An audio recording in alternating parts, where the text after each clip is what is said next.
what's up guys? This is Alex from All Time Low and you're watching Sonisphere TV.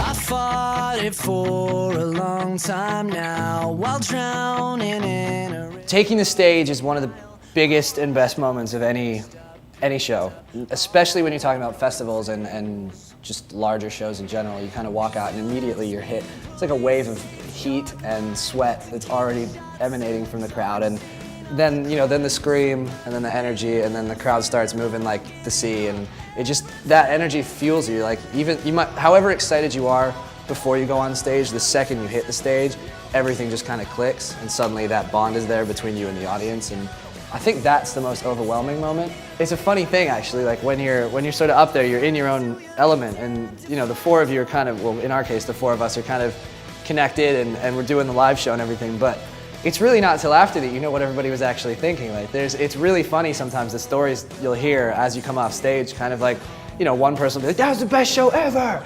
Like, and then Jack will have had, a shoe untied the entire show and he's like, that sucked! No, but at the same time though, I think when you're actually in the songs and everything like that, it does become, a unit. You're not thinking about what you're gonna do later. You're in the moment, kind of picking out kids in the crowd that are singing the lines and stuff like that, so it's cool.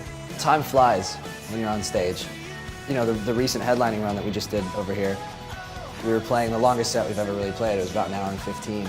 And by the time we were hitting the encore, it felt like we'd been up there for half an hour. It's really deceiving. There were nights we'd come off and we'd be like, did we just blow half the songs off tonight? Did we not play some stuff? And no, every night we're playing the same amount of time, but it really does fly. You kind of lose yourself in the atmosphere. But the one that's always scary is when you see the entire crowd kind of swaying and then just a section of it just falls out and just falls out of sight. That is always terrifying to me. I always want to stop the song and make sure everybody gets up, because that's really dangerous. Like when this little chunk of a crowd just goes under and then the rest of the crowd converges on them. I think the best festival experience to this point was probably Reading. The weather, the rain, the crowd made for a very epic experience it's really kind of ingrained in my mind forever. And then another great one was in Japan. We did a huge festival there, Summer Sonic, and Jay-Z headlined, and just the fact that we were on main stage supporting Jay-Z that's a pretty unbeatable memory. You know what I mean? Like you can't take that away. But I think Sonisphere definitely has the potential to beat either one, based on how rowdy the crowd's going to get, how interesting it's going to be trying to play for all the metal fans out there and trying to win over the metal fans.